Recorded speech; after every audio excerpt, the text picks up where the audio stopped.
Chery Automotive Company Limited, or just Chery for short, have been making cars since 1997. Now, if you're up to date with your Chinese manufacturers, the name Chery might sound pretty familiar. That's because they are the parent company of OMODA and JAECOO. But why 3 brands and not just one? Well, the idea is target specific demographics through each brand.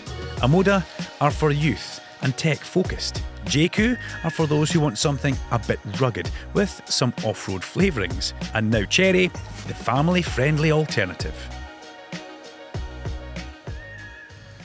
Like this, the Chery Tiggo 8, a 7-seater that's perfect for your big family, and it's fighting for your attention with a price tag that's hard to beat.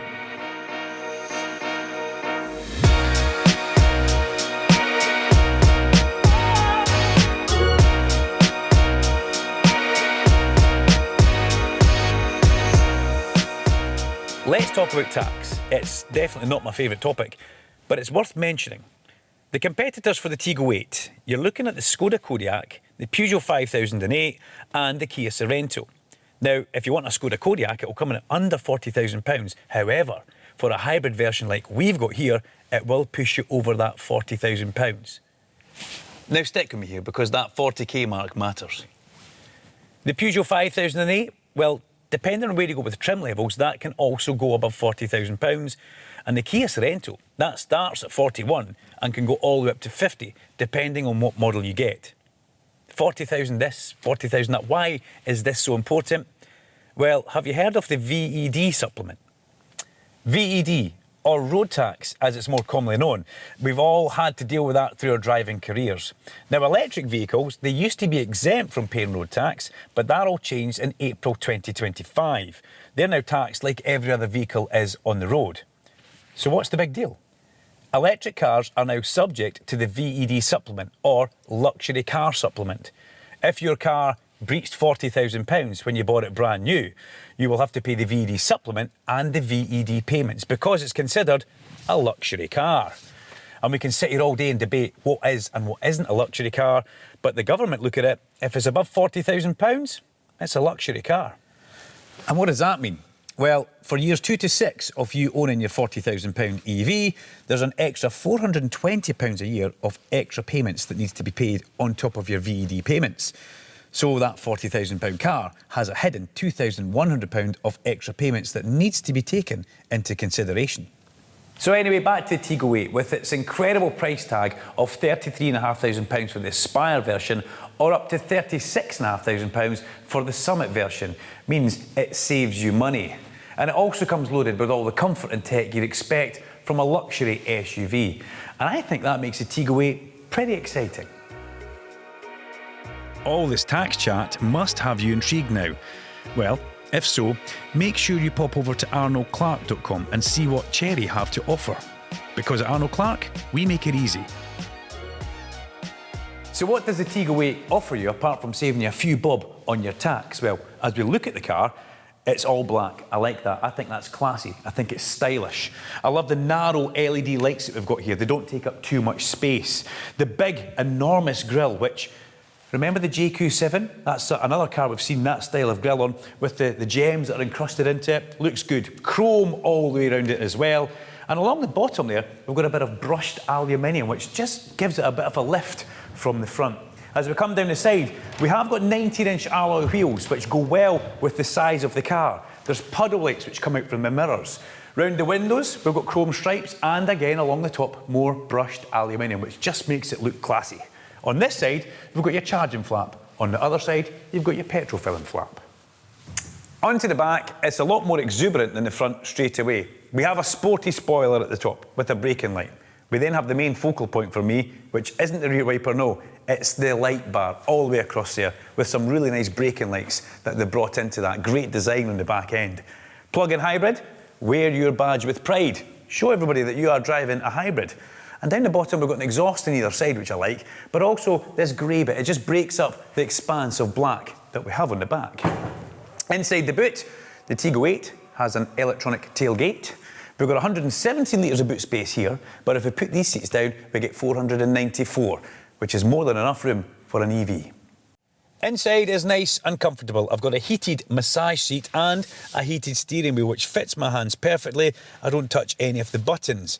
I like how the driving display is separate from the infotainment screen. Sometimes you have a big dead area there that you don't really need. And as I look directly forward, a nice bright heads-up display. Wish I had that in my own road car. Now your actual infotainment screen, lovely. No lag on that whatsoever. You can go straight into your settings and you can configure the car how you want it. Your charging mat's there. Next to your EV and HEV options. Next to your driving modes. Listen to this. Talks to you. Eco mode. Lovely. Sport mode. Oh, thank you. Couple of drinks holders, some extra storage and USB-Cs underneath there for you charging up if you need to.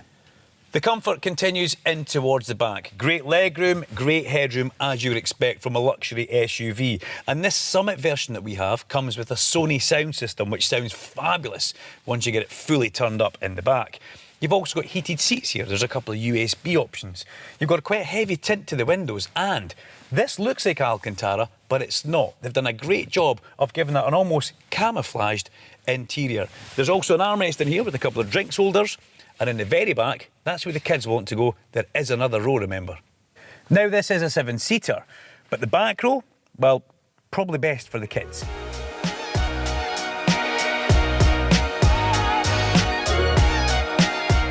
Right, my first impressions of this make me feel like I'm in a commanding position and presence on the road, but it doesn't feel too big, okay?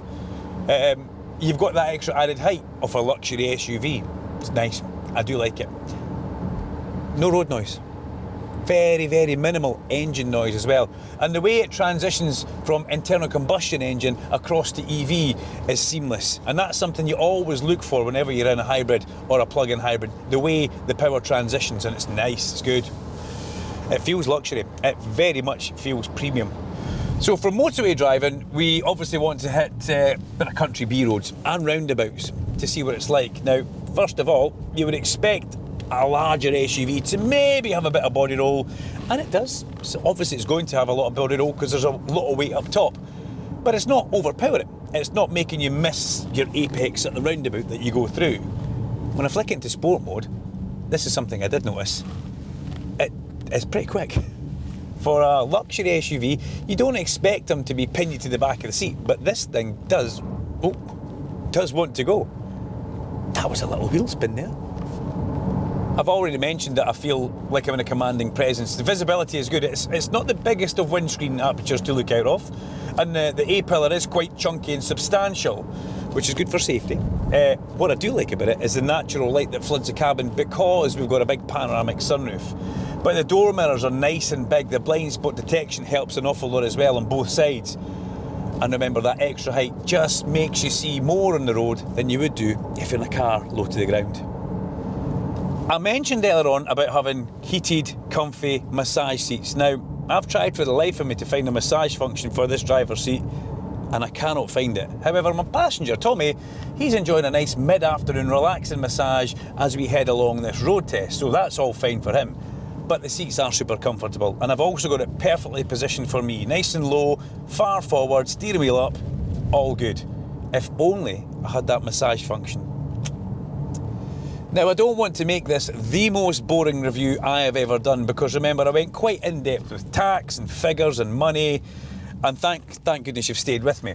But let's talk about the heads-up display. It is good. I've got it configured to what I want just now. It's pretty basic. It tells me what the speed limit in the area is and what speed I'm doing.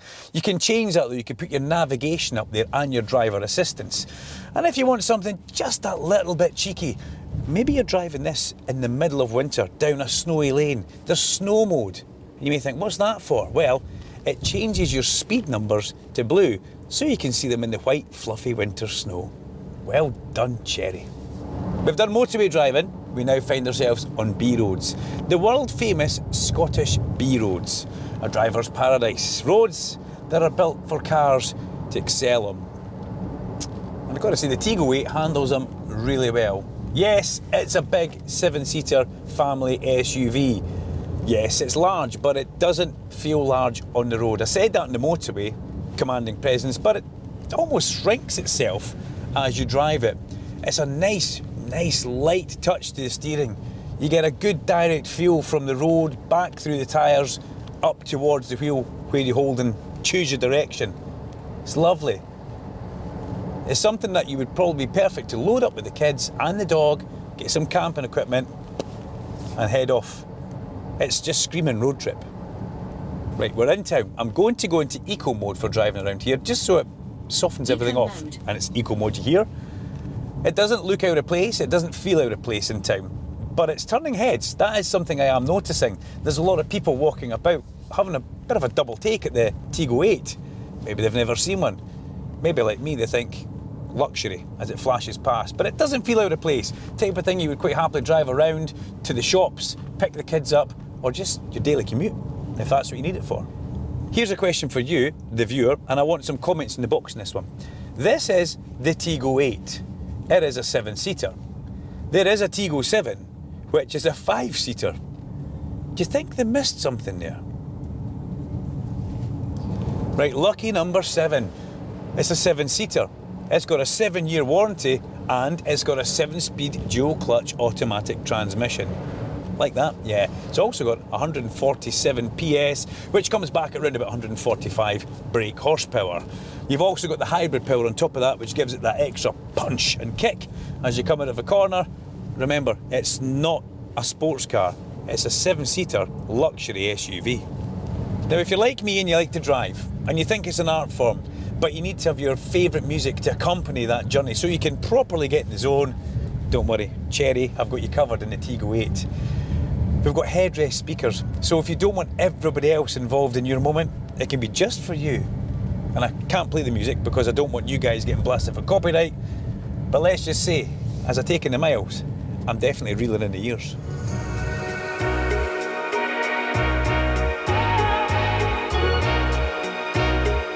Chery, maybe new to the British Isles, but they're not new to this game.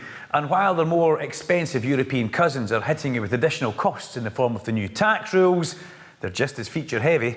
The new kids on the block here are hanging tough. So maybe it's time we gave Chery a chance. I'm Duncan Vincent. This is the Arnold Clark YouTube channel. Make sure you like and subscribe and hit that bell icon so you never miss an upload from us. And until next time, safe driving.